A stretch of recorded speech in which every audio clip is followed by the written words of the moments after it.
masdan mo yung farrowing fins natin mga kaibigan. Ayan. Meron tayong lalagyan ng feeds. Sa taas pwede tayong magtambay. Yan sa ilalim mo. Paanakan ng baboy yan. Meron tayong solar lights. Dalawa.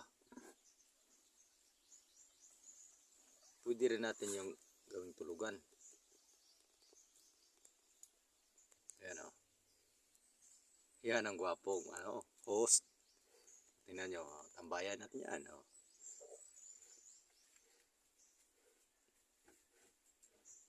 Ano sa tingin nyo mga kaibigan? Pwede rin natin gawin yung tulugan.